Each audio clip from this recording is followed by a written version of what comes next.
racing, and all your friends are racing. You got to give back. So I took it upon myself to find a couple of other old guys. Denny Zimmerman, 1971 Rookie of the Year, Indianapolis Motor Speedway.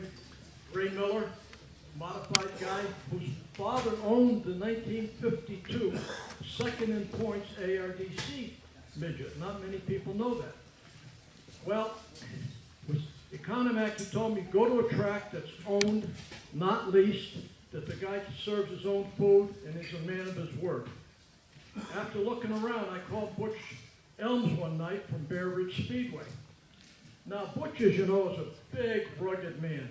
And it's said that if you get into an argument with Butch, the best thing you can do is look at your feet. So I called him up, told him our program, which is 3 free pit passes, no purse, early in, early out. We bring with us the USAC affiliation. We'll take care of our own banquet. He said, no, I think I like what you said. Let's do it. We're going into our 12th year. The package is just like I described. You get 3 free pit passes. We've been able to get manufacturers to get on board, which means we've got a right rear tire for $110 for the last 6 to 8 nights. That's unheard of. I'm in the rubber business. I have a little bit to do with the compounding of that. I'm real pleased with it. Bear Ridge provides us every other week. We also have a race at Albany, Saratoga, 2 of them during the summer. And yesterday, I confirmed 2 races at New Hampshire International, the dirt track out here, which is very, very exciting. By the way, the first race was won by none other than Seth Carlson. And you can see his, yeah. And you can see his trophy. The racing has become very, very difficult price-wise. On the back of my pickup truck is a motor that I believe will help the future of midget racing tremendously. Seth did the legwork on it. Manny Diaz actually bought one. It's a 2.2 Ecotech. There's plenty of them. And we found a source, brand new, in the crate, $1,500 on your floor. Add another $800 and you're ready to go racing. So that's what DMA is all about. We got a bunch of races. We slide around on dirt. We have a big banquet in Indianapolis at the PRI show. And if anybody's interested, come on down.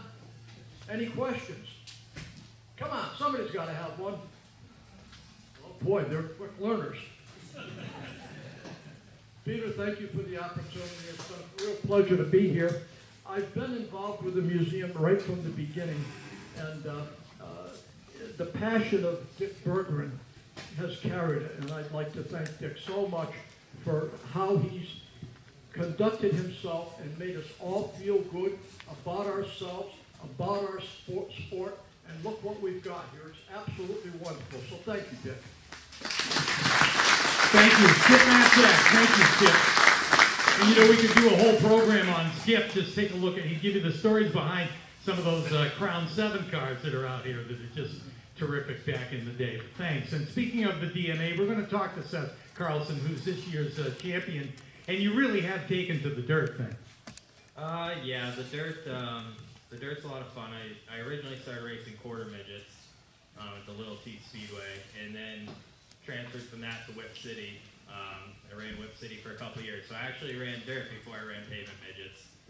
So it's fun to get back on the dirt again, and I'm enjoying it. We only run 12 or 13 times a year, but it works out good for me. Yeah, you had a very successful time of it, and you won some races on pavement too. Talk a little bit about the difference, particularly making that transition.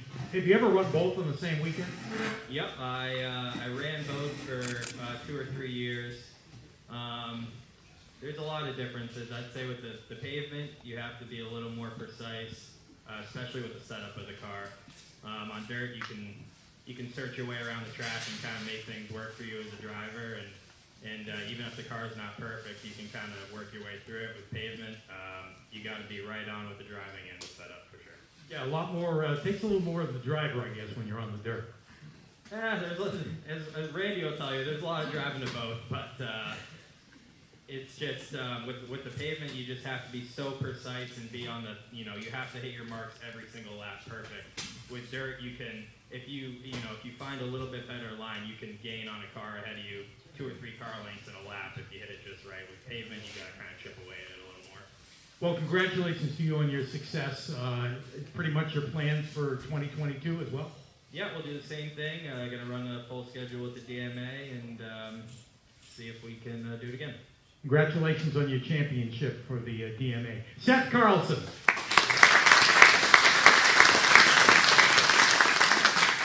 And the other longtime organization is the Northeastern Midget Association. Been around, for like almost 70 years at this point, and about a dozen or so years ago, they started a second division to NEMA called the NEMA Lights, set to be, supposedly a little lighter on the wallet, and they are a little lighter on power, but still the same kind of competitiveness in that division as you see with the full midgets, and really some great races with the NEMA Lights. Our 2021 champion, and we'll give him a round of applause, Jake Traynor.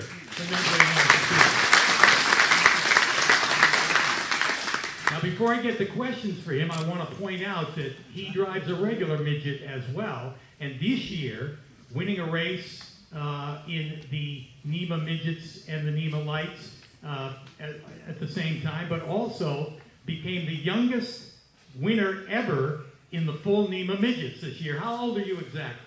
I am 16 years old.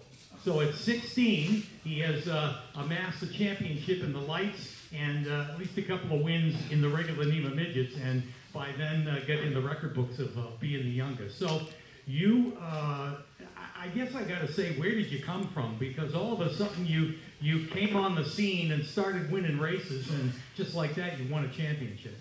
Yeah, well, I started just like Seth, right down to Little T Speedway and quarter midgets. It seems to be a good stomping ground starting out. And what was your first move up into the full-size midgets and NEMA Lights? Well, at first, we started off with wingless. NEMA Light, it's a southern series called the Eastern Midget Association. I started that when I was 11 years old. It was my first race in a NEMA Light car, and yeah. So you started at 11. You just turned 16. Do you even have a driver's license? Yeah, I just got it last week. That's pretty good. So you learned in a race car, and then you learned in a regular street car. Yeah, well, my instructor said he definitely picked up a thing or two off me. Well, you certainly impressed a lot of people in this 2021 with the multiple feature wins in the NEMA Lights, and you were leading in the points mostly all the season and by quite a distance, and really, and the Lights have become very competitive, particularly in the last handful of years. A lot of competition there, but you're in some good equipment too. Oh yeah, definitely. The Seymour family, obviously they have greatest equipment. I mean, what this day is about, obviously they're getting inducted. It's just such an honor to be able to run for them, to just be a part of that team.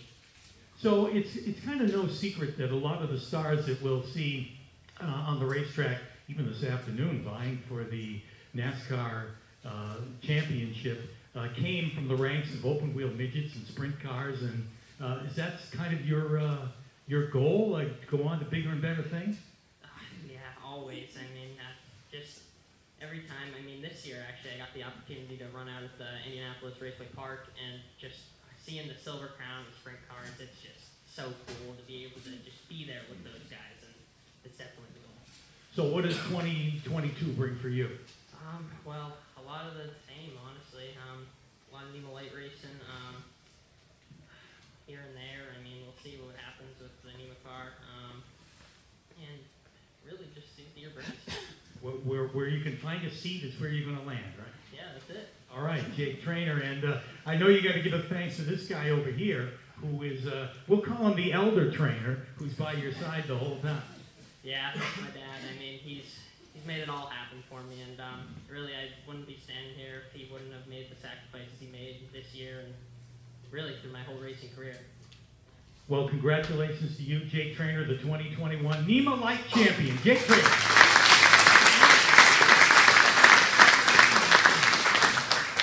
And this guy's a little older than 16, but when he drives a race car, he looks like he's about 16 years old. And we're not talking about the first-time champion either. Randy Cabral. And I believe we're congratulating you on, let's see, it'd be, I think, your 8th NEMA championship. Yeah, my 8th one, so I got to thank, Tim Bertrand for making that all happen for me, and my father, obviously. We all know it's Dad's game that's actually getting us to where we need to be. It's not us, really.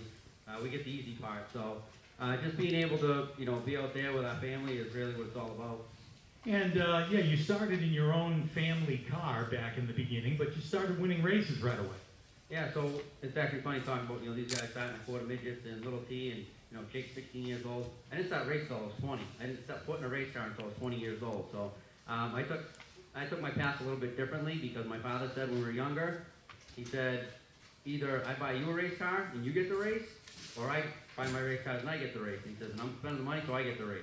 And I was actually all right with that because my dad taught me so much along the way that it wasn't about driving the cars, or it wasn't about winning races. It was all about how to prepare the car. What do you do? What do you do? How do you set the cars up? When I started driving the cars, my father told me, I don't care. I'll make the car go fast. I don't care how it handles. That's your problem. You figure it out. And that way you can't yell at me how the car's going to handle. So, and then when I first started, I had two NEMA greats, Mike Seymour and Jan Angelillo. No offense or anything, but they both told me that I'd never make it as a race car driver. So I was like, you know what? I'm going to take that, and I put that in. I said, I'm going to learn how to work on these cars, make the engines go. I'm going to learn how to make them handle. And, I feel like I've done an okay job with some of that. So, but I could never have done it without, Mike Seymour and Gene and, watching Drew Fornoro race, Bobby Seymour, all these guys that just came up through. I sat there and watched them. I see Mike Woolley's car over there. I watched that car since the day I started going to Star Speedway when I was 9 years old. And just learning all the stuff that those guys did, watching all the good stuff, watching all the bad stuff. Having Russ Stoehr walk me around Thompson Speedway and show me the lines around Thompson Speedway and say, this is what you got to do. Greg Stoehr, walked me around Thompson Speedway and said, you need to drive in the corner and this is where you need to have your tires. And I said, well, where do I brake? He says, you don't brake, you just keep going. And I said, okay, well, that didn't work out so good for me because I couldn't have handle that. But, like I said, it's everybody that's got me along to where I am. It's not me that got there, it's everybody else that got me there. And, as you said, you were fast from the start, and you're in good equipment in the Bertrand Motorsports entry and have amassed all those championships with Tim. And so it's been, how many years has it been for you in a minute? This is my 21st year. Okay, so over these 20 years, you don't seem to have lost a thing. Okay, you got married. Now you have a couple of kids. I mean, some other things kind of distract you, but you're up on that wheel like anybody. You've climbed into the top 5 of most wins in NEMA history, up there joining people like Drew Fornoro and Dave Humphrey and people like that. But you are kind of the modern NEMA hero. Yeah, like I said, I was the kid that was. I started going racing when I was very young with my dad, obviously, and my dad used to race at Lakeville Speedway and moved to Westboro Speedway and went with Seekonk. I used to go to Seekonk when I was real small, and I didn't really pay attention to those days until I went and I saw my first midget race. I went to Beechridge Speedway and watched my first midget race, and I was like absolutely hooked in what I wanted to do. So from then on. And like I said, I think Drew actually might have even won that race there. So it was just, I couldn't imagine doing anything different. So I don't know, it's been an awesome ride so far. Well, and you've served it well. What about your plans for next year? The plans probably will be based around the same thing, run for Tim. Hopefully, Tim, I'm not fired yet, am I? Okay, so I'll see how I do for 2022. We're going to run that, probably run my dad's car, NEMA Light, maybe do some rental deals and rent it out to some kids coming up. It's getting a little bit tough, as you said. I was joking around a little bit about Mikey and Gene, being my critics back then, saying, if I didn't, I'd never be a race car driver. Now, if I don't win the race, my kid comes up to me at 3.5 years old and says, Dad, why didn't you win today? So I need to make sure that I concentrate on, going to win races so my kid doesn't verbally abuse me the whole entire ride home. But I'll probably run some Pro 4 modified races, see what else I can get my leg into this year. Well, all right, Randy Cabral. Well, you've done it again, another championship. You're taking up permanent residence at the head table at the NEMA banquets, I think. So that spot is safe for you again because you're the 2021 champion. Congratulations. Thank you. Like I said, I got pretty lucky this year because, you know, having to be my dad back, me, my wife. I didn't start doing that good until my family started going with me this year. I was actually struggling the first half of the season. Then once my family started going, we actually started running pretty good. So I told my wife, I said, you got to keep coming with me because, you know, again, my kid gives me the motivation. He helps me work on the car all the time, and he backs me up. He's my biggest fan. So, Congratulations. thank you. Randy Cabral, the 2021 NEMA champion. Jake Traynor, the NEMA Light champion. And Seth Carlson, the DMA champion. Thank you, gentlemen, and congratulations. Now, in just a few minutes, we're going to start the rest of our program and bring up the legends. That's going to happen in just a little bit, so you get some more time to chat and digest your lunch, and we'll be back with the rest of the program in just a few minutes. Thank you. There was a vintage celebration here probably 20 years ago at New Hampshire Motor Speedway. And Dick Girardi, that's the same guy whose name is on the Bobby Seymour car, came to me and he said, you know, Dick, we're losing our history. It's going away right before our eyes, and we shouldn't let that happen. People die, and nobody knows what to do with their photographs. They don't have a place to put them, and they get thrown away. And sometimes they're the only photographs. A car becomes uncompetitive, it gets cut up and not saved. That car may have won a lot of races, but it's gone away. And somebody needs to build a damn museum so that we can save all this stuff. And you're the guy to do it. I didn't raise my hand, and I don't know how many other people in that day got the same speech, but I wound up with it.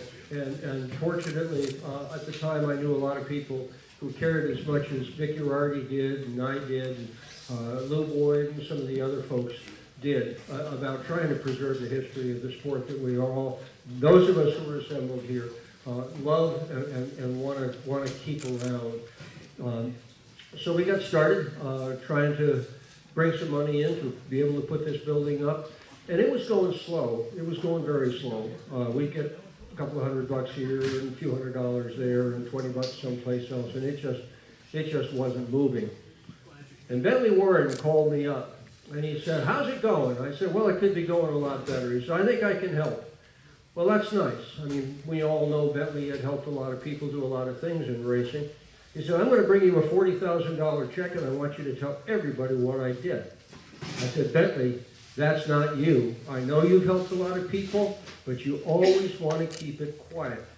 Not this time, he said, you tell everybody. So I did. 2 weeks later, we had a $25,000 check. A week after that, $15,000. And that is what got the ball rolling. What I didn't realize when Bentley said that to me about telling everybody is he's viewed as a credible businessman, which he is. I mean, two very successful businesses, his sand and gravel operation in Ipswich, Mass. He owns the most popular and most successful biker bar ever built here in New England. So people see him as a good businessman. He's also a tightwad, and everybody knows that. Bentley's not about to throw away any money. The combination of being a good businessman with good judgment and the tightwad deal, that is what got the money started, and it began flowing in. We got a lot of help from a lot of people in motorsports, but we got a lot of help as well from people in the construction trades. So Bentley gave us a guide and a bunch of bulldozers and backhoes and excavators and all kinds of other things. I can't even tell you what there were, but this place looked like a sand and gravel operation for a while with all the machines that were here. But we got to wintertime, there wasn't much we could do with the land, and so I said, Bentley, what do we do now? He said, get somebody to dig a well. And we did. We found a very good well company that was recommended to us, and I said, well, how much is it going to cost? Well, it's going to be between $10,000 and $15,000, depending on what we hit when we start going into the ground. Go ahead and do it. They dug the well. They got everything all finished. They got the piping in, ready to go. And here comes the bill, $12,000, right in the middle. But with a little note, don't pay the bill. It's our donation. That started it. One after another, people signed on. The garage door in the back of the room was donated. The concrete under your feet, Ed Shea paid for that. The coating on top of it company that Bentley talked to and said, you gotta do the epoxy coating on that floor, and you can't charge them. That's worth $50,000. The septic system out there, every bit of that was donated. The paving job, donated. All the interior framing, donated. The sheetrock work, donated. So my point is this, an awful lot of people helped make this day possible. The contractors in this area that donated their time, their labor, their materials, the people who made donations, the people who come, you've seen it today, people who come through the door with a cardboard box, and they say, my grandfather had all this stuff, we didn't know what to do with it. Were you interested? It's all racing pictures. Yeah, we are. We want them. It's been an awful lot of people that have contributed here. And today's very special to see so many people. This is sold out. And to see so many of you here having a good time, enjoying yourselves, it's, for me, and I think for everybody else here that's in the board of directors, and we do have a board of directors meeting after this meeting, it's really neat. This is a fun day. Thank you so much for coming. Golly, it's just grand to see this room as full as it is today. So let's get going with Legends Day, shall we? Let's get our MCs up here. Dick Monahan, where are you? Pete Falcone, where are you? Oh, Pete's here, okay. We have two MCs today. Yeah, round of applause for both of them. And I am sure, since most of you in the audience, you're true midget fans, you know Pete, because he's been behind the microphone for what? How many years? 100 now? 110? For about forever. And Dick Monahan knows enough about the midgets, been around them long enough that when we needed to find somebody to write the chapter about the history of midget racing in New England, he's the guy that wrote the chapter. So, ladies and gentlemen, we give you the four. These two, and they will bring up our four honorees. This is the fourth annual Legends Day, and midgets is the focus. You guys got Thank you, Dick. A round of applause for Dick Bergeron. Dr. Dick, the force behind this beautiful facility. And Dick Monahan. And since I seem to be the old guy up here, and I'm going to talk about history for a few minutes anyway.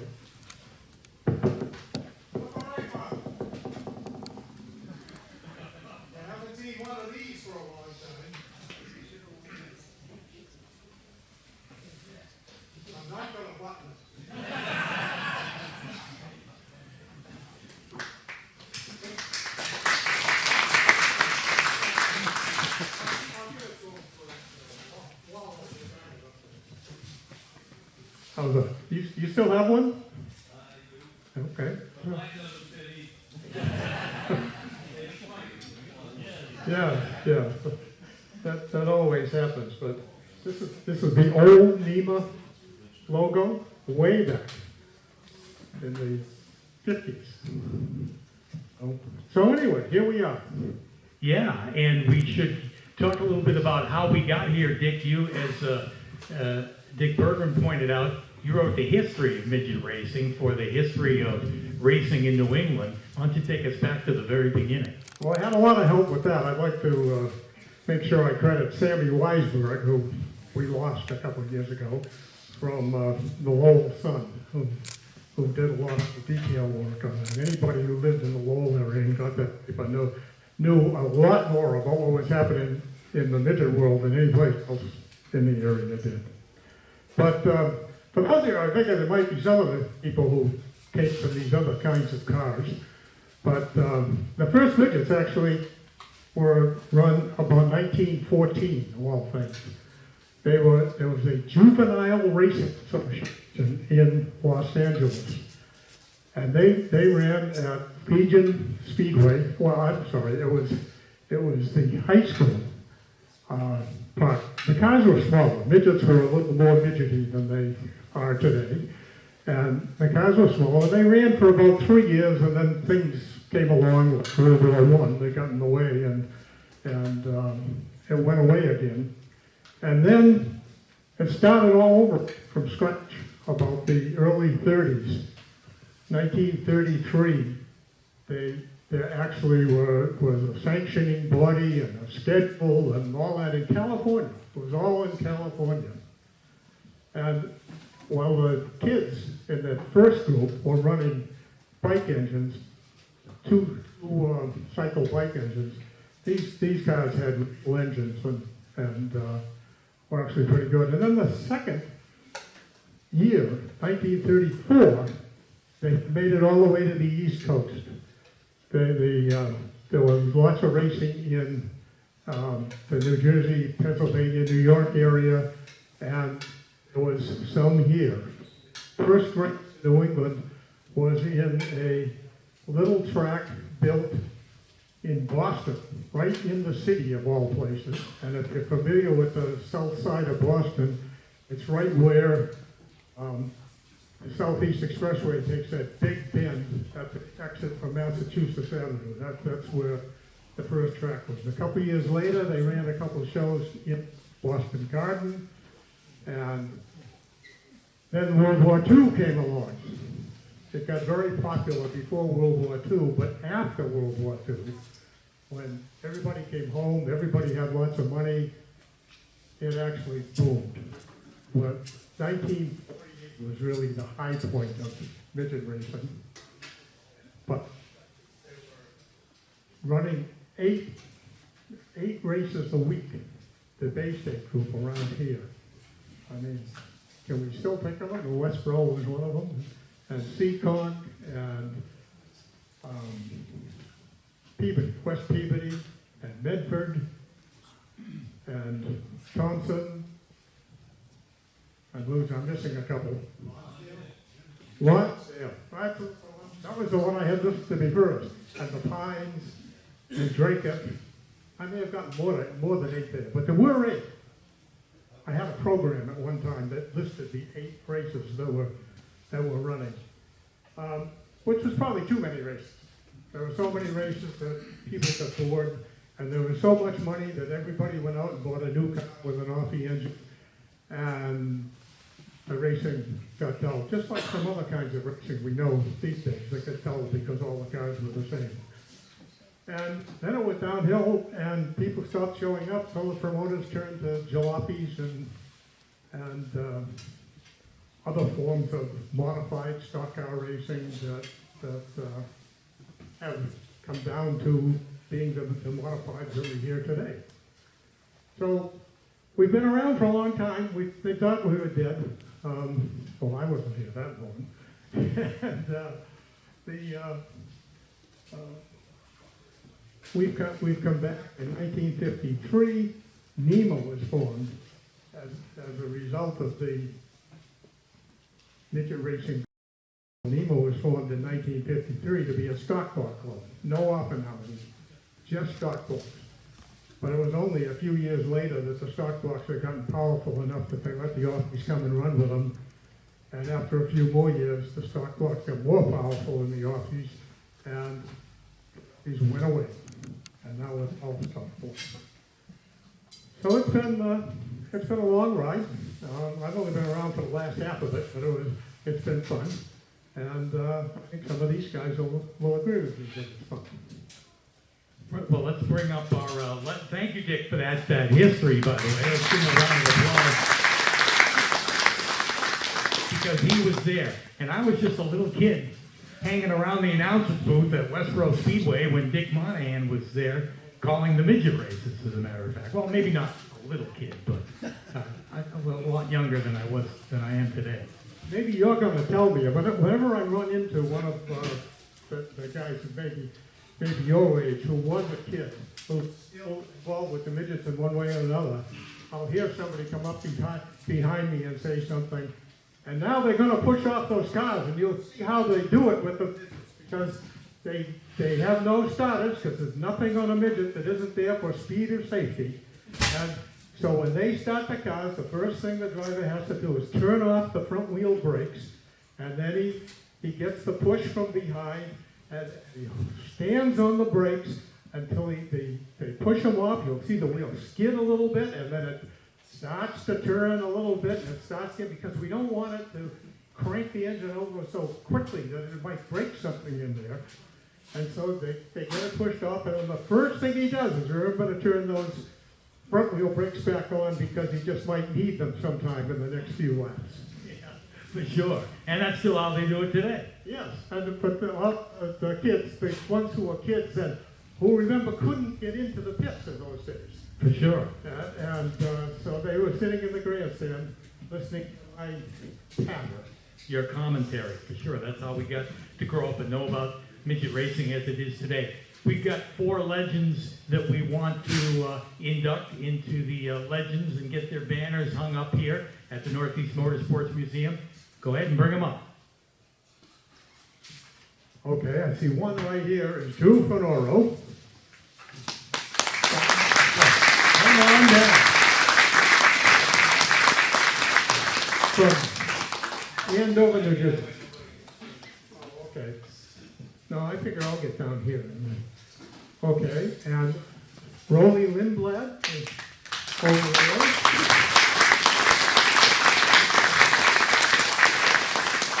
Coming up a few years, Russ Stoehr is in the back there.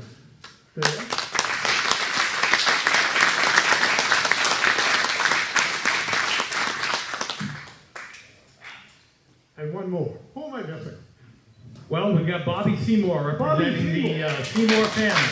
Of all people, the leader there.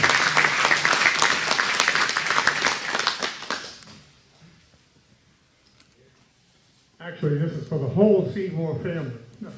Bobby's the representative of the thing.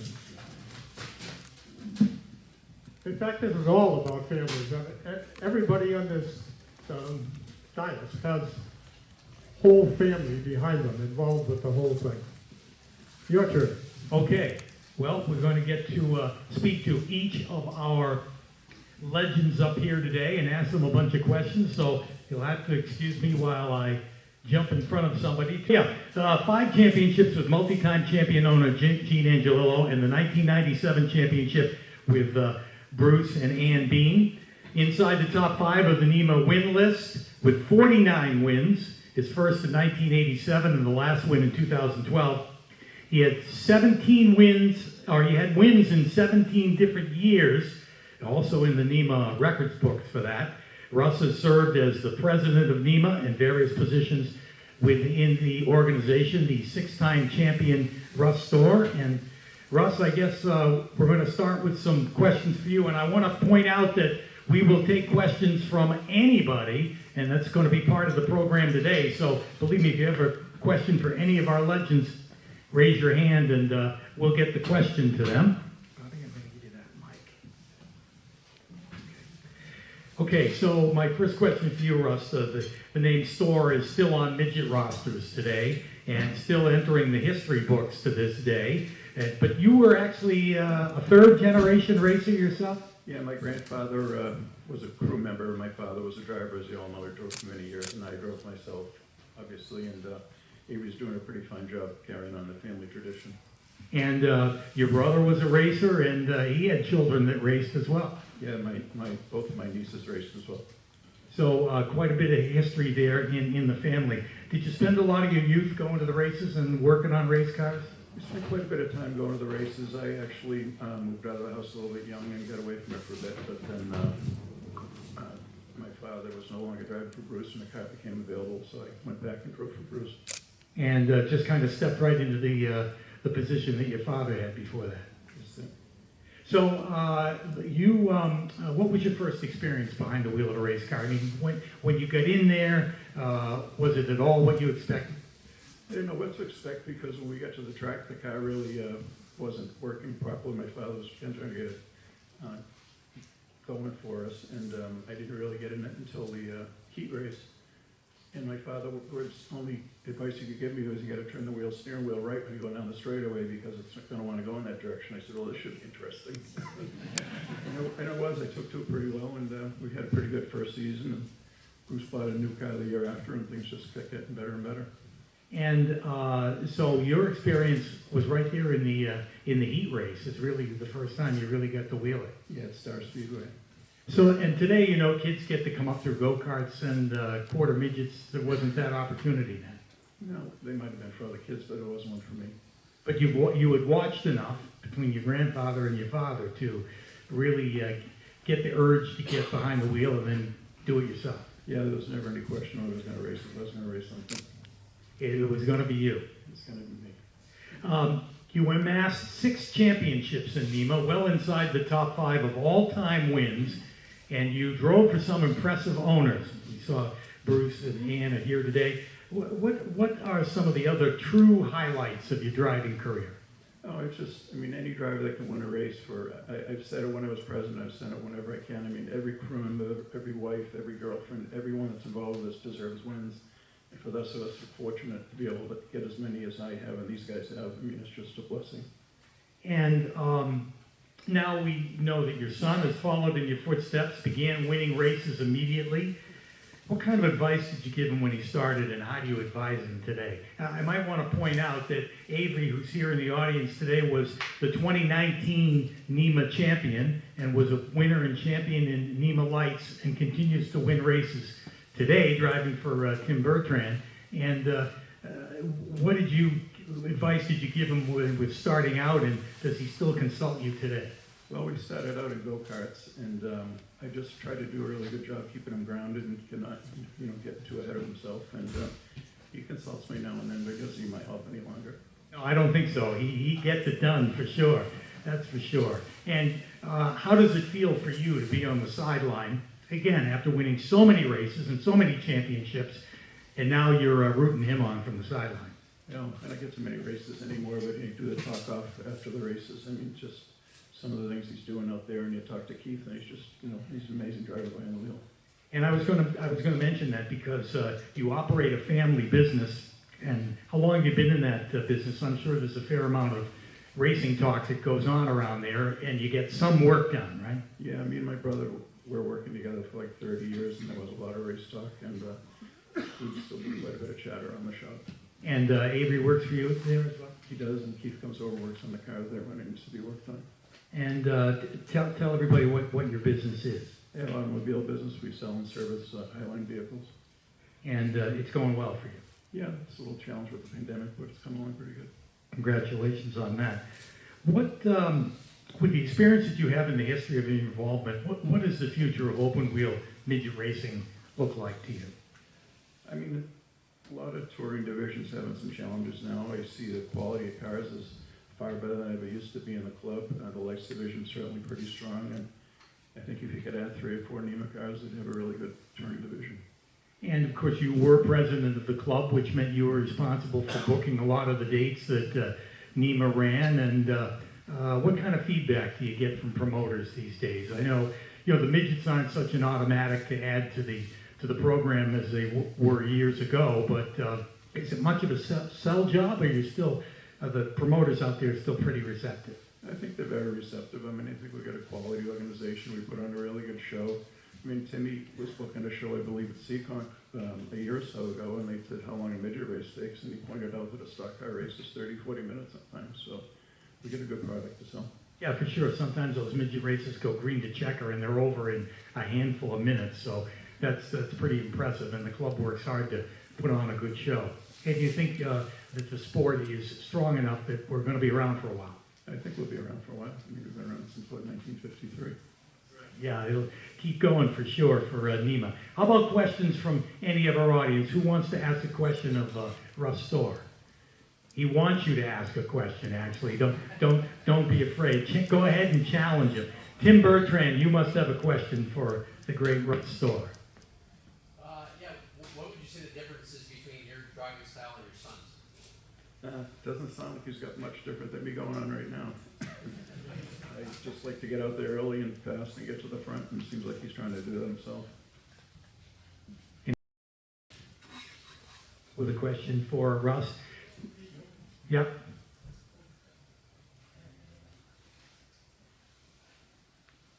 Oh, way over there. Okay, sorry. Out of my field of vision. What's the scariest thing that happened to you in a race car? Oh, it's difficult to say. I mean, I got banged up pretty good at Oswego. Last year I was driving for Gene, but it didn't really scare me at the time. But, when you walk around broken ribs and stuff, it gets you to think about it later on. For sure, and you bring up the fact that you did drive for Gene and Marilyn Angelillo, who themselves had 14 or 15 NEMA championships. I'm sure Drew will mention that too, but talk a little bit about that relationship with them. It was two wonderful people. I filled the void that was presented to them guys, and I did really well for them. You know, Gene as a person was a great guy, and for me, it just bothered me to see how broken he was when Marilyn passed. I mean, he just never recovered. And still campaigned that race car for sure, and his family did after he passed too. But let's see, I believe you got your last championship driving for Gene. I was driving actually for Laura. Right, that Gene had passed at that point. Yeah, we're fortunate enough to win and take the points lead at the memorial race for Gene and Marilyn at Waterford Speedway. Wow, that's quite a feat to do that for sure. Well, Russ, congratulations on your success, both with NEMA and just in your business life and life in general, and congratulations on becoming one of the legends here at the museum. Thank you very much for having me. Russ Stoehr. And I'll turn it back over to Dick Monahan. Now, for those who don't know, Rollie Lindblad was the creator and owner of Lindblad Chassis Company. Is that the official name? Yeah. That built a number of these cars, particularly the Badgers, and had built lots of other race cars. And yeah, well, this is mostly a midget night. This building is dedicated to all of racing in New England, so we're going to talk about all of these things, especially since you had a different beginning than most of these people here. How did you start with racing? Drag racing was originally what I did, and funny story, I met a guy named John McCarthy. He had the 47 upright that Dave Humphrey drove. And he got beat by the Yellow Jacket, Jerry Wall. Remember him? So he came to the shop one day and bitching and moaning that he got beat. Because you don't get beat with Dave Humphrey too often. So I said, well, when you want to beat that guy, let me know. And of course, I was young and stupid. And thinking I could do anything. And I had no clue what I was talking about. But I built the car, and Dave Humphrey got in it, and it was fast right out of the box. There was some mechanical problems, but it was fast. And I said to myself, my God, I'm not that smart. You know? This thing was fast. And other guys started buying them, and it went on from there. So we built a total nationwide of about 46 of them. Wow, I did not know there were that many of them. Now then, the roof fell in, sort of. The traditional car owners didn't like the lay-down cars. I mean, you guys all see there's a Badger. Is that the first one? I mean, that's painted like the first one. And right next, that is the first one. And the Seymour car, right? Yeah, that's the later model. That's literally the last one? Oh. And in between is the Soul car is another one. That's Angela Lowe's car. And then a Seymour car. That's a classic upright car. And the problem was, if you were a midget owner, you really had to buy a Badger to beat those guys. Well, I mean, it wasn't that bad. We'll get a different opinion on that from Bob. I will never forget the day, 1976, at the World Series. There was 33 midgets starting the feature, okay? And there were Badgers and uprights. And I was lucky enough to win it with Armin Harley. But right on my back bumper was Bob Ciccone in an upright. So I never could figure out what the the big deal was. There was a lot of competitive uprights in the day, and it just made great racing, you know? There were some good races in those days, and some of the, maybe some of the upright owners had the attitude that they couldn't do it. That may be the thing rather than whether they could do it or not. Nobody told Bob Stoehr that. He ran right with it. Those of you who remember, was it Thursday night Thunder, the midget races from, from Raceway Park, which is called something else now, but so Cody was a big favorite at that place.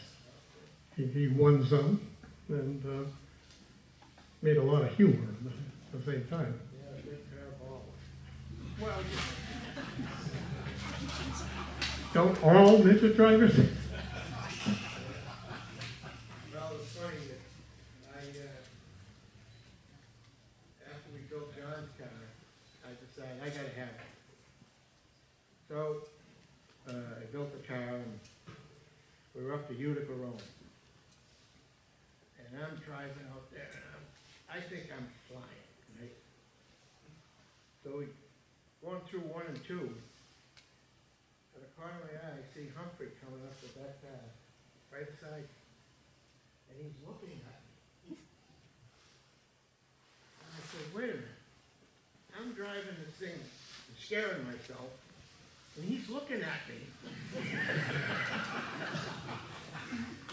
So, long story short, I told John McCarthy at Star a couple of nights later. I said, something wrong with this car, and I don't know what it is. So he put Dave Humphrey in it. And it was a Consi. And Dave started, and think about this, a Consi. He started 14th.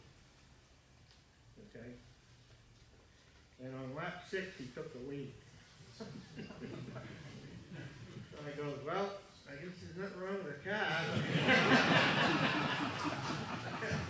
But for those who aren't doing the math in their head, if there were 16 cars in the country, there were also probably 16 cars qualified, which meant we had 32 cars there that night, which was not, that was not atypical in those years. And there were Badgers and uprights. Yes. And a lot of copies. You're probably going to say that again. There was also a lot of copies of the Badgers. That's right. You know? That's right. As it were with all the cars. I mean, a lot of midgets always were homemade, in spite of the fact that you could always buy one from the factory of many, many kinds. Okay, so you got the field full of Badgers, and then you went off in another direction. I don't know. Next time I saw you, you were running a car with a fender on it, with fenders on it, and Actually, no, we started running supers up at Star with Hammond Holland. Right. And we ran there a few years, and then I got the modified hitch. That was a mistake.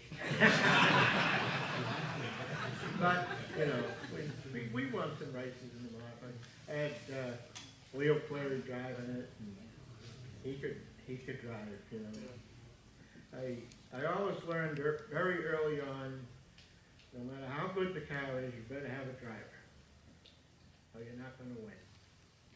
And that's really the case. there was, always has been. So here we are. Here you are. And so you've retired. Now, I built, Timmy, what I built you, 6 cars, Timmy? That was while I was retired.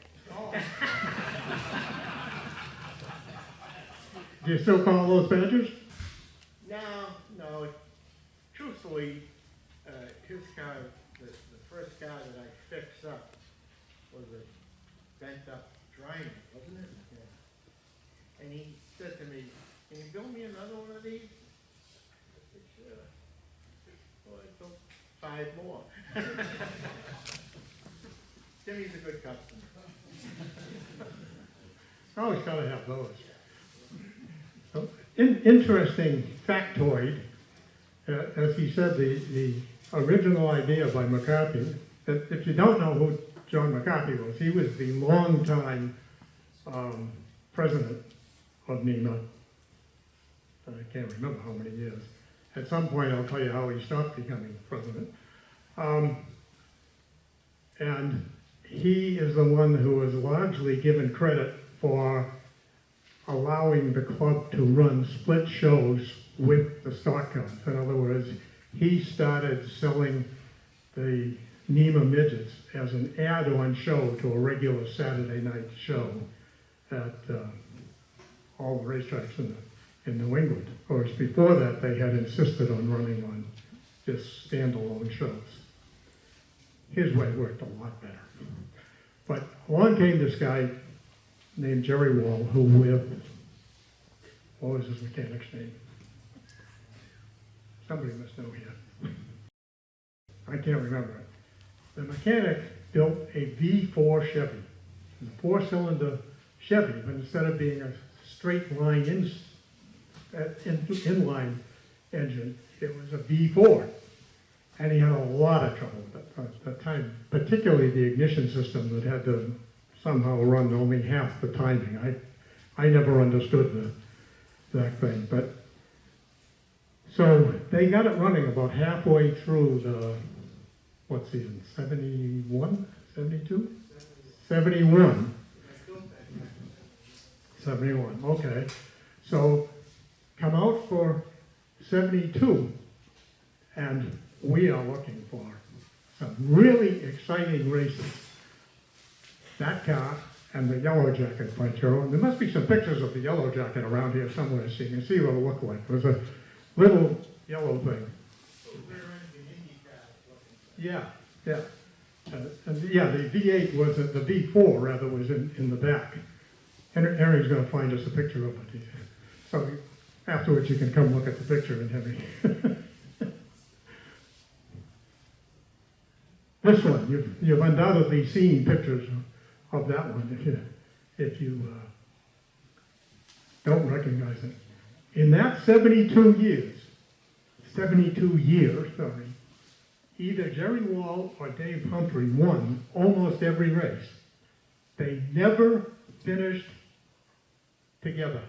You were just working the bugs out, and Al, his name was Al something, was having trouble with that engine again. There was never the race we were waiting for, which was the contest between the Yellow Jacket and the Badger. You going to tell them why you named your car the Badger? Actually, I think it was McCarthy's idea. Oh. Honestly, I don't remember. We had a meeting.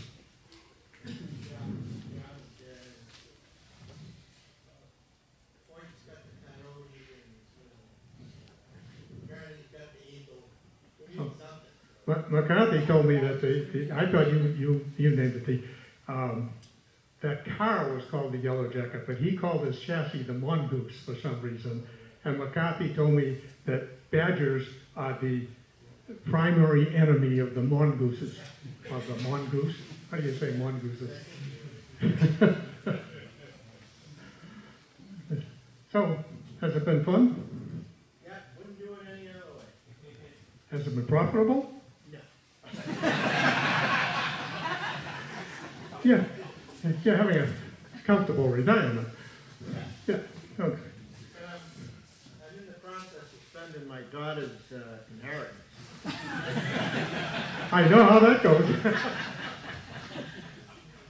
Is she approving of this? Your wife is. Your wife is. Spend race. How about some questions? Anybody from the family want to? One of the daughters need something new? Oh, right here. When you were building the first Badger, you said it hit the track fast right away. Were you looking at supers? Where did you get the layout for that car? I always loved the old Curtis Indy Roadsters. And basically, that's what I designed it after. I'm not smart enough to come up with some crazy design. It's just, I always loved Frank Curtis and his work. And to me, that's just a little Indy roadster, you know. So that was it.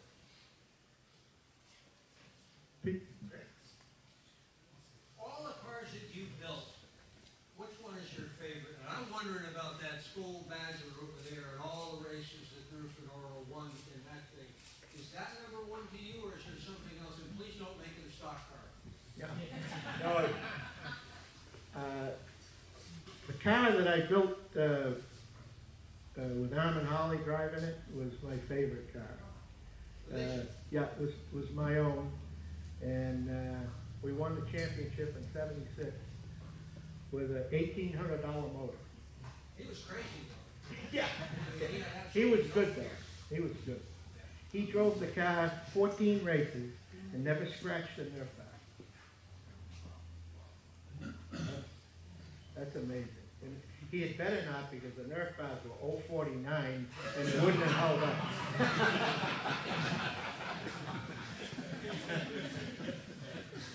I guess even if you don't know about steel ratings, you can guess what that meant. I used to call it 0 too thin.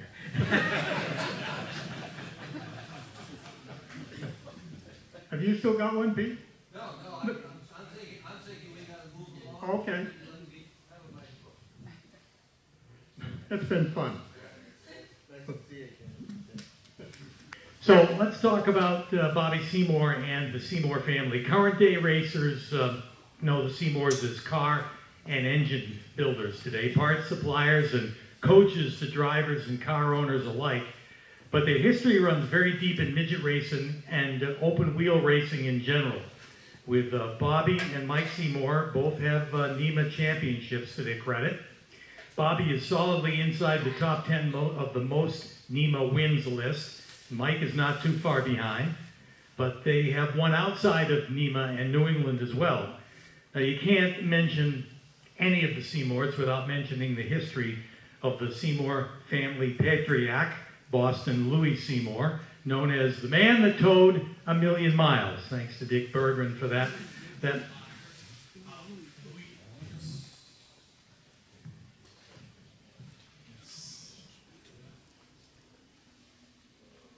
There we go. That one was blinking and then it went off. Okay, so we're talking about Boston Louis, known as the man that took.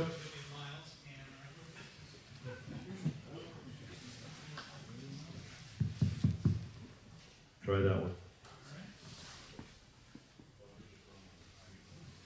All right, we'll try this one.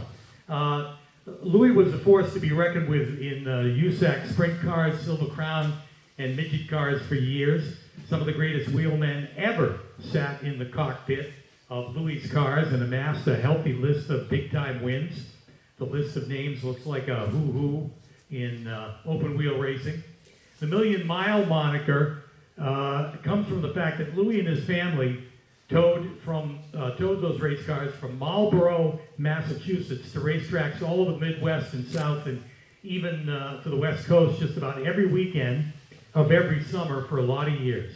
This is where Bobby and Mike learned their trade, and they couldn't have had a better atmosphere to learn about open wheel racing for sure. Just listening to the conversations that Louis was having with some of the biggest names in the sport was enough to make them experts.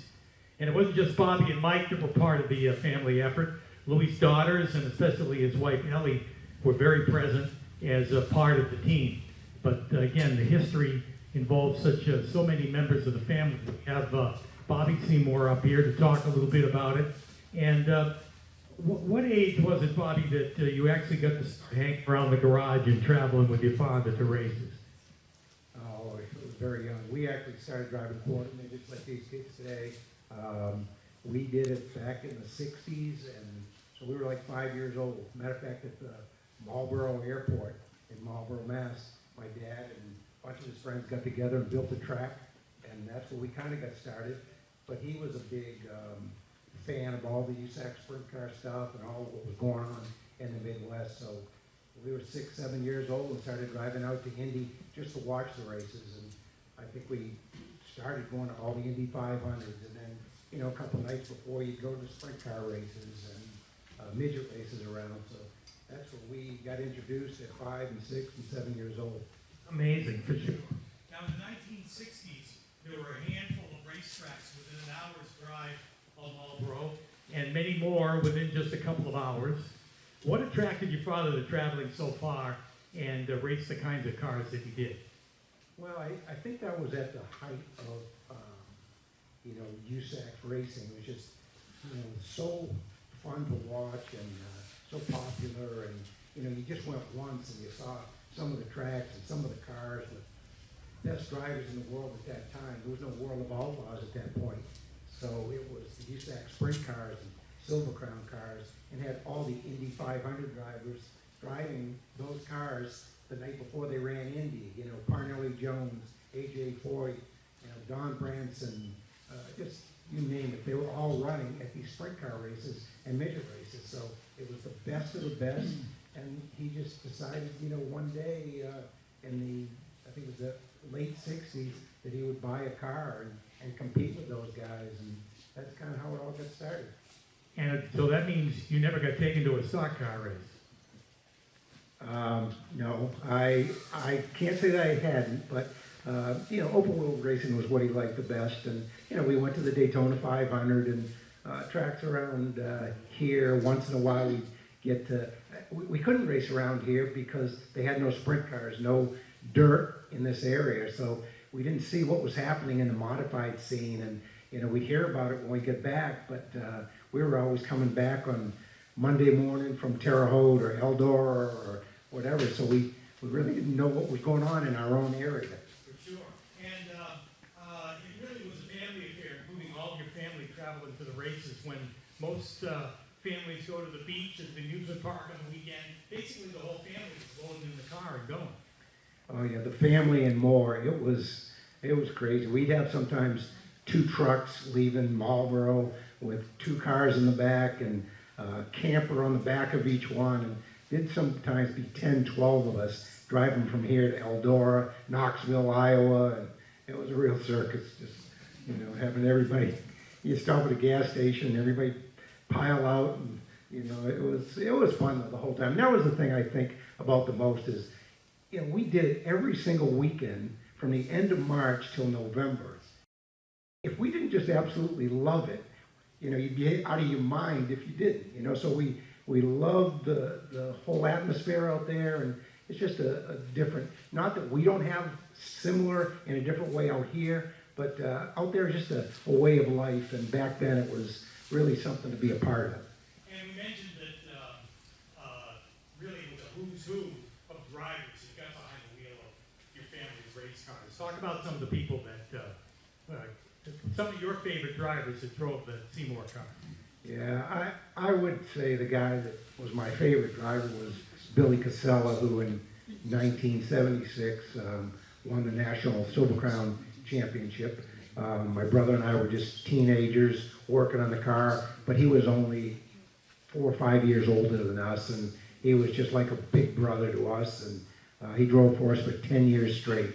And we won a lot of races with him and won the national championship. And I would say just because he was just a good guy and just thought my brother and I and my dad were the best guys in the world, he'd be my favorite.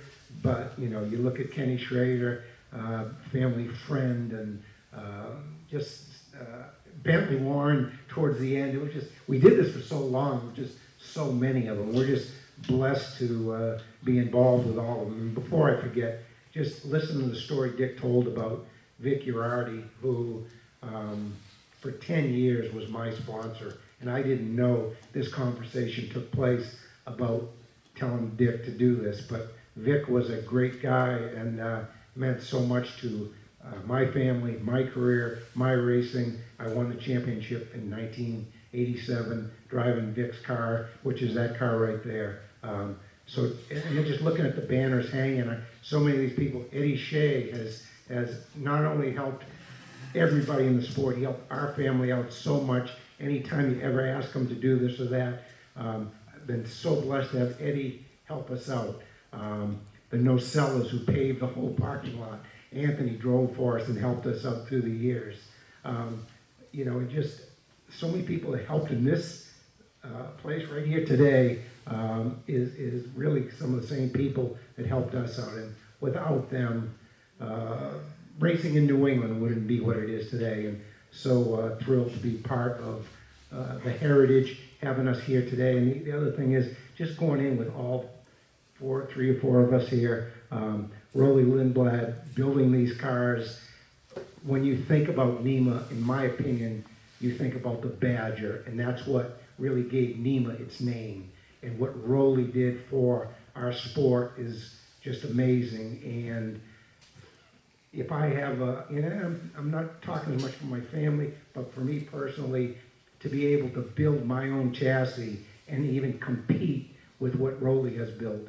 And then as a mechanic to go out on the track, and Bruce being here, and go up against all of the different good mechanics, I think that that's part of our whole deal. Being able to do this as a driver, go up against Drew, and go up against Russ, but also to do it as a mechanic. And we enjoyed every aspect of it. And as long as what I did learn was, as long as your car is in victory lane, it doesn't matter if you're driving it, working on it, supplying the cookies the wives do and everything. If you're there, that's all that matters. It isn't just a driver's sport. It isn't just for the car builders to sell cars. It's for everybody. So that's the biggest thing I can take away from my experience of doing all this. And we talk about this being an honor for the Seymour family. There's this guy, we'll switch to this one. There's a guy out there by the name of Matt Seymour, who seems to be coming along and turning the wrenches on your pavement cars that you run with NEMA and NEMA lights. Talk a little bit about Matt. I don't like to brag on him.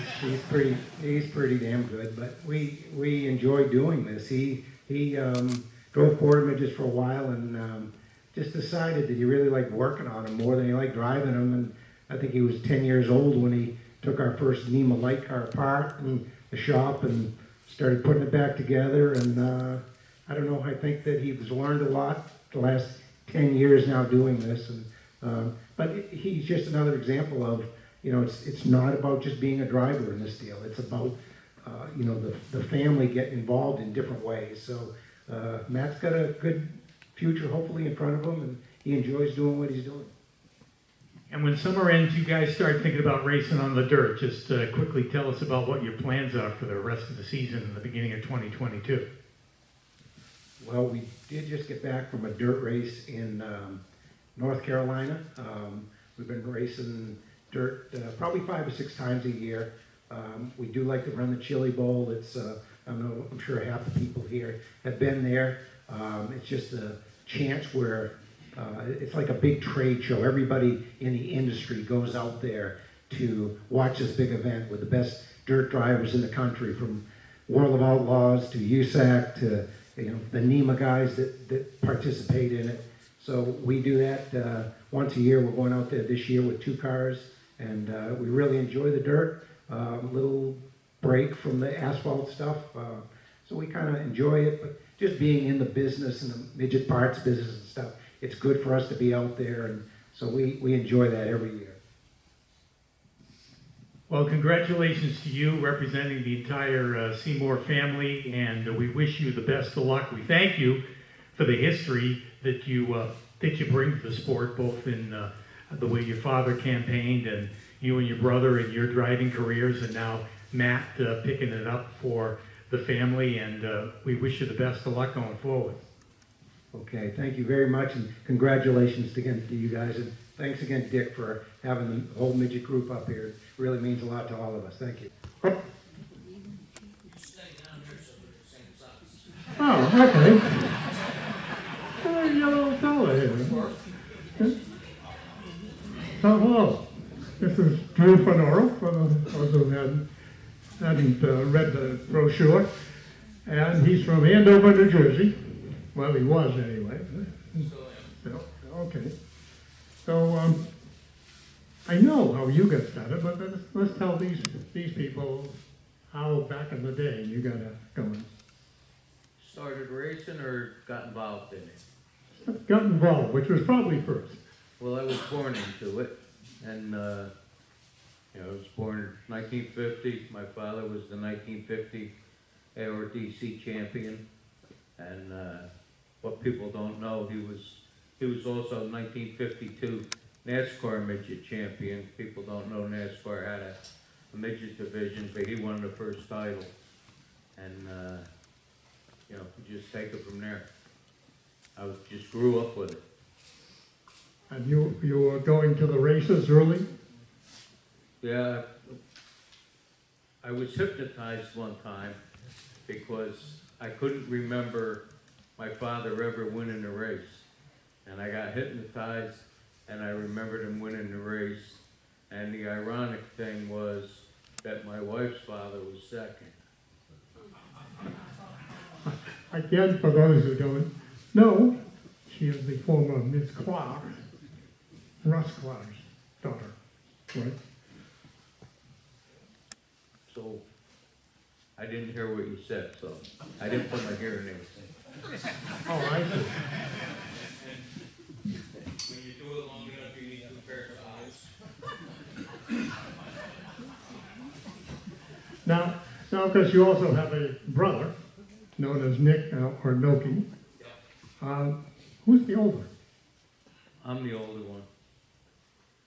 Okay. I never knew that all these years.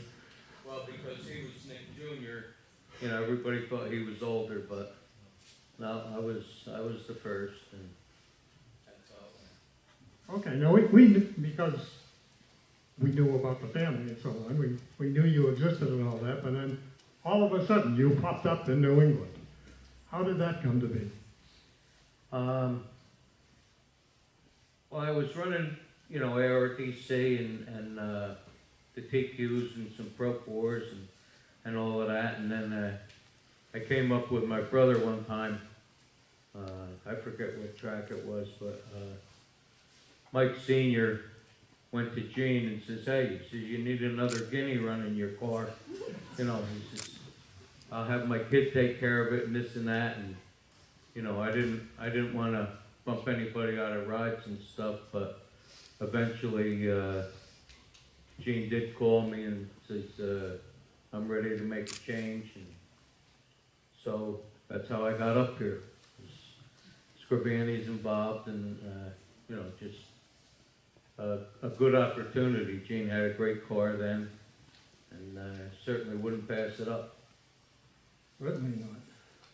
And did you hit it off right away?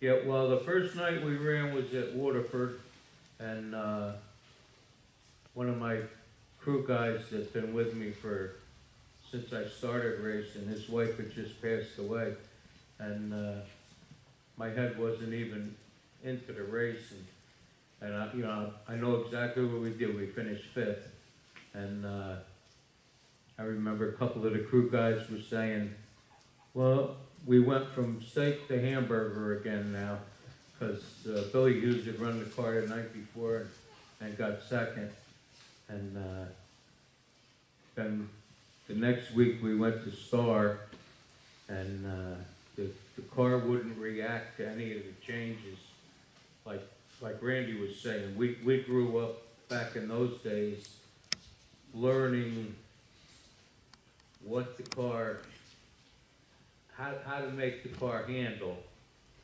and how to work on the car before you ever drove it. So I was making all kinds of changes on the car and nothing was happening. So I said to Gene, I said, "It's gonna be a lot of work, but pull all the bars out of the car and let's start over right here in the parking lot." And we did, and we finished second that night, and then the next night we won. That's not a bad start. I hope he didn't complain about that. No, but the night we won we were, you know, mid-pack at the start of the race, and my brother ended up in the woods. I mean, I remember everybody was down there looking for him. He got out of the car. He was up on the track watching everybody look for where he was in the trees. And they noticed my right rear was going flat. And they were towing Noki's car back. And they stopped my car. they took his right rear off. Greg Snow picked up the car, me and everything, and they put the tire on. We had to start last, and we came back and we won that night. That was our first win together. That certainly added interest. That's Schofield Sculch, all you star people, is that? Second turn? No, it was the third turn at Hudson. Oh, okay. Yeah, Hudson's quite a different picture from Star. Yeah, well, we used to run back then. We'd run Star on Saturday and Hudson on Sunday. Right. I remember a lot of them. What was a lot of those weekends? And some nights we'd run Star on Saturday, and then we'd go all the way to Pennsylvania and run Grandview on Sunday. We'd go from pavement to dirt, you know, the next day. With the same car? Same car, yeah. Yep. Yeah. Yeah, you had to drive back then. You know, it was, it was, you know, Randy said it again, and I'll say something about Randy. When he started, I always said if I owned a race car, he would have been my driver. You know, that's how good he was right from the beginning. And a lot of it was, you know, what he said before and what I just said about learning what the car took before you ever got in it. You know, it was a big difference. So. That ought to be his compliment for the day, or maybe for the year now. Well, it's the truth. I tried to get him rides and all kinds of stuff, but, you know, there was nothing good enough available. Well, now, we know, although I don't remember at the moment, how many races you won with Nema? 85. Okay. How many do you think you won overall? Oh, With ARDC, with Super Midgets, or whoever you ran? 102 with big midgets, and then I don't even know how many with TQs and stock cars and that stuff. I know I've seen some of those TQ races. I don't keep track of that stuff. All I worried about was winning the races. Gene was the worry about the point guy, and I always said, you win enough races, the points will take care of themselves. You know, you don't go there to run second. Okay, now then, yeah, at some time, and again, I'm losing my memory is what I'm doing. I'm losing my memory. You and Gene split up a while ago. Well, I actually, when I won the 9th championship, I always said didn't ever want to break Len Duncan's record of 8, you know, for a single club in the East, and a lot of people said, you know, if Lenny had a choice, he would pick me because he became my hero when my dad retired, and so when I won the 9th one, I said, yep. It was 19 years. It was just a bunch of 9s came together, and I said, well, maybe it's time to pack it in, and so I did, and then Patty and Butch Campanelli had one of our old cars, and they were having a problem getting it going, and they asked me to come up and test it, which I did. And then they always wanted to go to a NASCAR race. Butch couldn't go, but we took Patty to Dover, and they always wanted to meet Tony.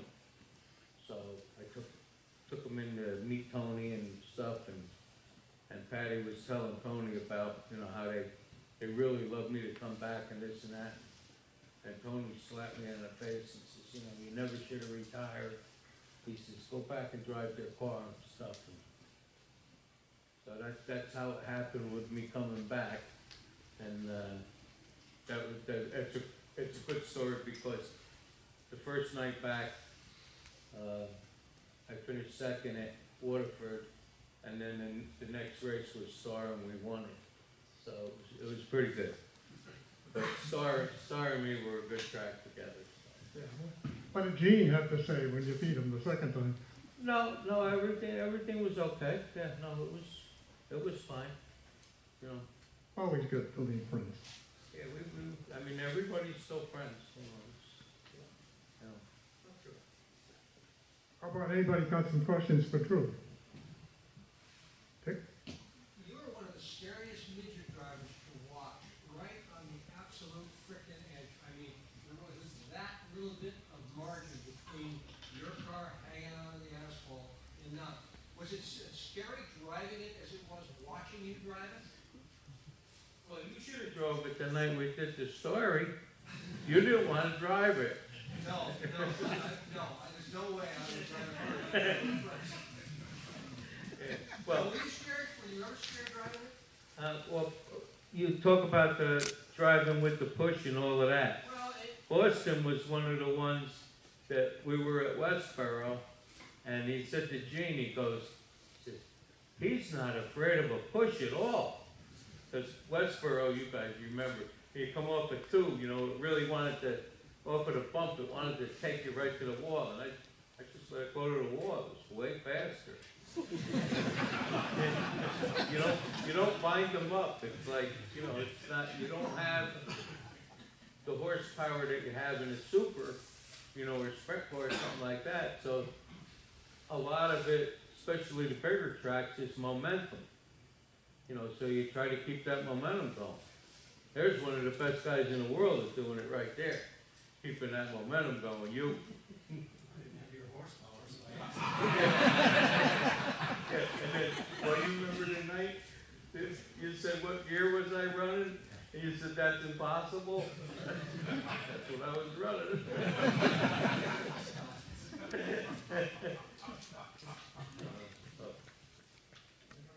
Anybody else? Was running close part of racing at Pine Brook? That was one of the things, Skip, yeah. And you know, well, the guys that came from Pine Brook, we were running laps back then in 8 seconds, and it sounds stupid, but it's the fastest track you ever raced on, but it was the slowest speed you were ever going. So everything was crowded, and you learned to run tight. So when me or my brother, Joey Coy, anybody, Joey Payne, well, the guys that came from Pine Brook, we'd get on a quarter mile, we thought we were on Thompson. You know, it was like, oh, look at all this room. And so it was definitely an advantage, yes. For those who weren't ever there, Pine Brook was a 10th? Yes. A 10th mile track in New Jersey that ran was the home of the TQs in the Northeast for many, many years. That's where Mario started. Yep.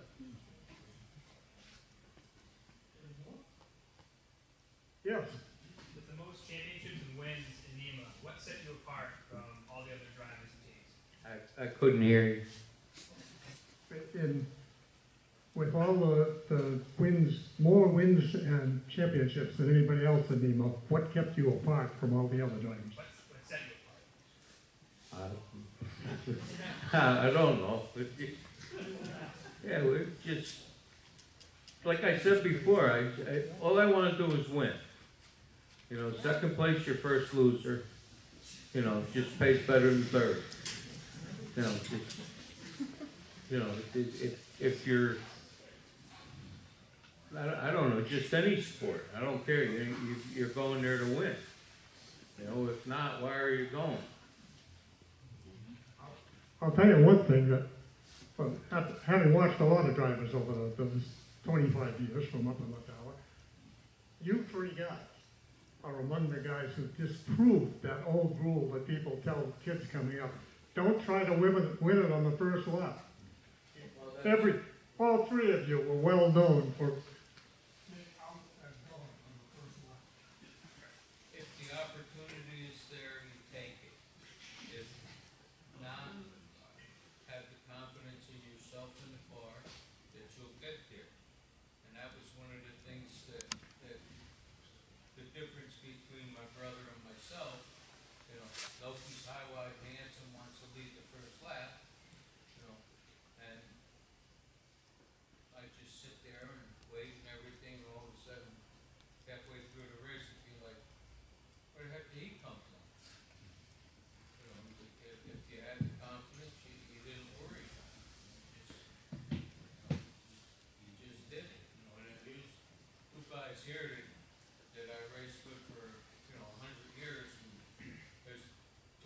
this, guys. I mean, how many races did we have together that were great? I got a quick story about that. I got a quick story about that. Flemington, New Jersey, I think it was about 94 or 5, ARDC and NEMA. And there were 35 cars showed up. And the promoter came to us and said, hey, we want to start 33 cars. We want to start 3 wide. And I said, man, somebody's going to get hurt here. We can't do this. Let me go talk to Drew. So I go down and talk to Drew. Yeah, you're right. Yeah. We got to do this for the promoter. All right. Well, I knew I was the NEMA guy that came in, and I knew I was going to be in the back, and I knew he'd be in the back because he's who he is, and his brother, 2 of them were the best. We'd all be last.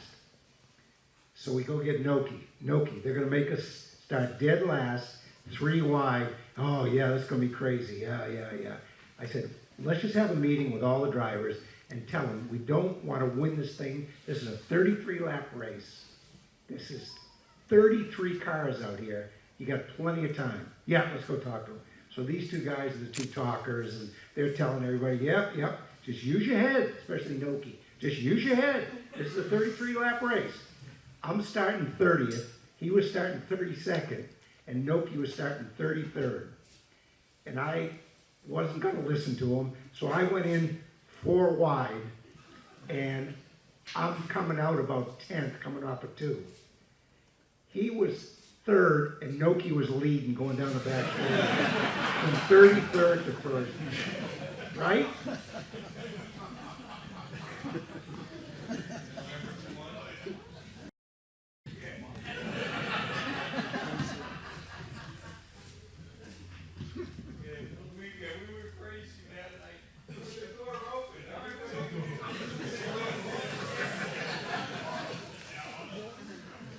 Fun and games with the Fornoro brothers. Anybody else? Well, okay. Thank you very much, June, and congratulations on your honor, and hope to see more of you. I try to get up here more, and thanks again, Dave. Up for our whole panel, Drew Fornoro, Rollie Lindblad, Russ Stoehr, and Bobby Seymour, representing the Seymour family. Now, we will be unveiling their banners in just a few minutes, but we also have some legends that Dick and I will introduce to you that are no longer with us, but they're being honored today as well as legends here at the museum. And Dick, I know you know a lot of the history about these guys, so let's, why don't we run them down? We're going to start with Johnny Thomson first from Lowell, Mass., known as the Flying Scot. He won championships in sprint cars and midgets and a bunch of feature wins. His first win was at Seekonk in 1946. He actually won the pole for the 1959 Indy 500. He had 3 top 5s at Indy from 1963, and unfortunately was killed in a sprint car crash in Allentown, Pennsylvania. You probably know a little more of that history of Johnny Thomson.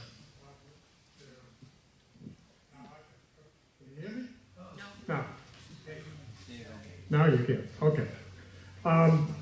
Yeah, I was a member of the Johnny Thomson fan club that a youthful Ernie Saxton started. If you remember, read his column in the area auto racing news every week. He manages to find a whole but because he was from Lowell, and he knew, and you know him from having owned a NEMA midget back in the 60s, was related somehow. I think his sister was married to Johnny's brother, or something like that. So, we're all going to one spring day, the one that was always in March, a USAC sprint race. And a friend of mine went in our own car because we were coming from somewhere else. So we got to the track, the sun is shining, a nice breeze is blowing, and the race was called off last night because it was too cold. So Freedom told us given us a line, might be a better way to say it, that there was going to be a big party at Johnny Thompson's house after the races. And the other guys, the guys in the other cars from Lowell were going. So Sam and I figured we might as well go. So we thrashed around, we found out where we knew the town where he lived, so we drove there and asked somebody where he lived, and this guy sent us up a hill, and it turned out to be Sam Traylor's house, if we got sent to. And so he told us how to get there, and we got there, and there was Johnny Thomson out there in his little corral feeding his ponies. He raised ponies as a sideline, and he said, oh, there was no party. That was, Freeman was dreaming or something. And he sat and talked to us for the whole day. And we really had a very nice day. It was only later that year that he died. One of the other legends today, the late Bob Blair, a multi-time Bay State Midget Association and many time feature winner. Many of you, I'm sure, knew the infamous Boston Bob Blair, who wrote for many newspapers. And by the way, was the greatest race fan I ever knew, who saw more races than any of us did, in spite of the fact that he never had a driver's license. He called people ahead of time and made arrangements. He had more races. And, but Bob Sr. was one of the top runners. He was the champion of the Bay State Association in, I'm going to guess 48, but I may be somewhere in there. He was definitely one of the top runners on there. And he unfortunately died in an accident, not on the track. Probably only in half a career that he could have had. Another name being put into the, inducted into the museum as a legend today, Joe Sostilio from Natick, Mass. Won the first race he ever entered driving a Model A Ford. He won the first, a lot of firsts for him. He won the first race ever at the Westboro Speedway, and they got a win in the very first season at Lonsdale. He's in the New England Auto Racers Hall of Fame, National Midget Hall of Fame, and the National Sprint Car Hall of Fame, and another great name from New England who is being honored today. Yeah, I don't know what more there is to say about records. I remember two things. Seacock tried to have a vintage show 20 years ago, 30 years ago, I don't know. They had it for 2 years, I think. And the first year, he was the honoree. And I remember two things about that day. One day, when somebody had brought a two-seat Indy car with him, and he took Mrs. Vendetti out for a ride on the track in the right-hand seat of the Indy car. And the other thing was, a guy came up to him who I didn't know and said, he'd been there at Seacock one day in the late 40s when Sostilio and another guy had a fantastic battle between themselves, and Sostilio says, oh yeah, I remember that one. It was about lap 45 when he got around me, and he reran the whole race from about 40 years ago. I thought that was amazing. Another honoree today is Joe Chicky. He won 3 out of 4 NEMA championships in the early 60s. In his relatively short career with NEMA, he won 22 features between 1961 and 67, 11 of 17 features, including 6 in a row on his way to the championship in 1963, and he was quite an innovator, too. He had the first successful Falcon. He built the whole damn car, and it had a completely unique suspension. I'm not sure anybody was ever able to drive the car again after him. He moved step up, I guess you'd always call it, from the midgets of NEMA to the URC sprint cars, and unfortunately died in an accident at Bedford, Pennsylvania. And of course, Dave Humphrey, 6-time NEMA champion, 73-time feature winner, second only to Drew Fornoro. Humphrey won his last championship in 1978, driving for Mike Scrivani. That is something completely different from him. Because when he got inducted into the National Midget Hall of Fame, we asked Pete Zanardi to write Humphrey's story. And so Zanardi and I went into Gene's motorhome and sat down to, Zanardi thought Gene was, thought Dave was hard to talk to, and somehow he and Zanardi, I guess, hadn't hit it off early. But so at one point, what did you do in the war? Two, of course, we're talking about. And Humphrey took and says, "You guys know who Audie Murphy was?" And I said, "Yeah."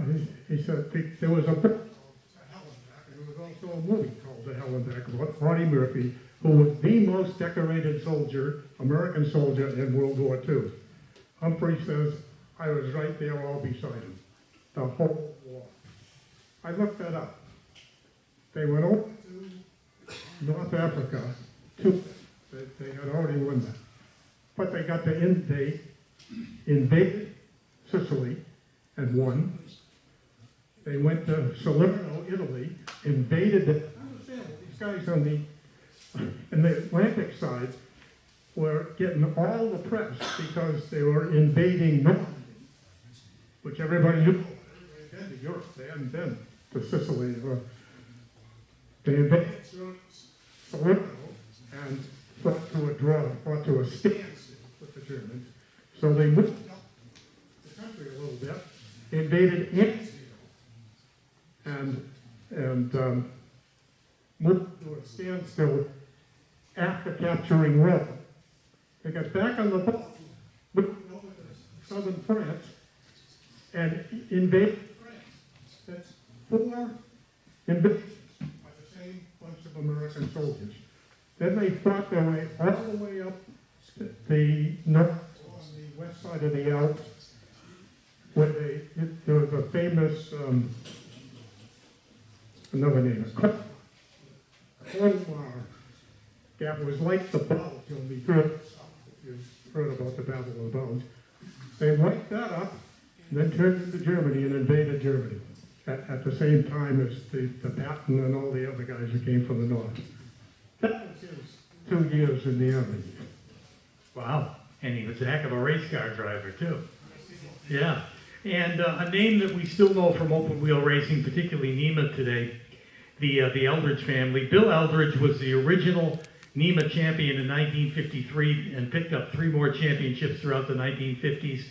33 feature wins over his NEMA career, put him just outside the top 5 of all time.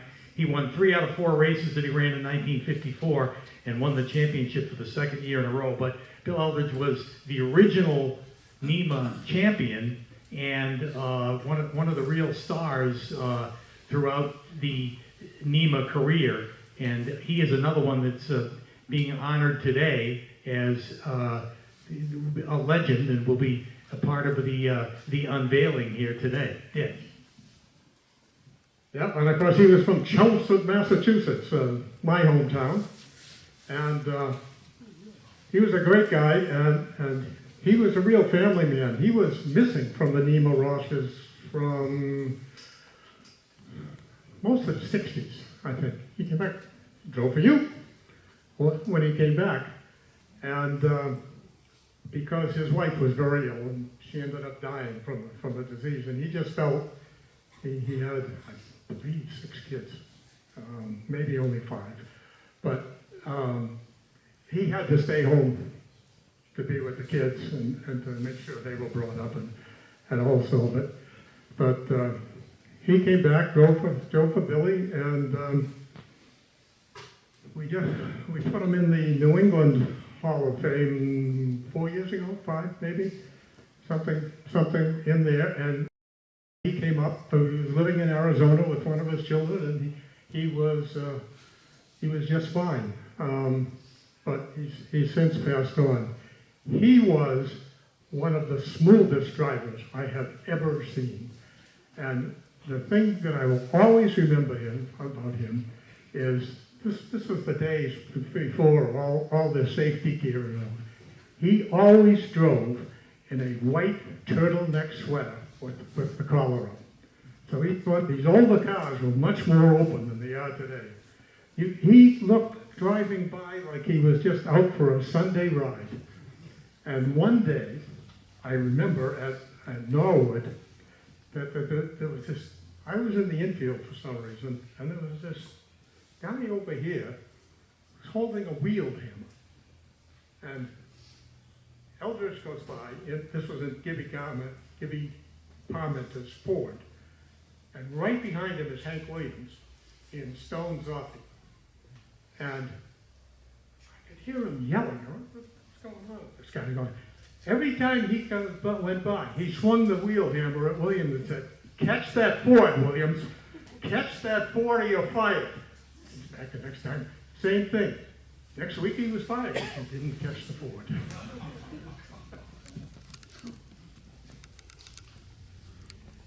So now you've met all of our inductees here today, the 4 on the stage, and the names that we just told you about that are no longer with us, and it's all part of the banner unveiling ceremony.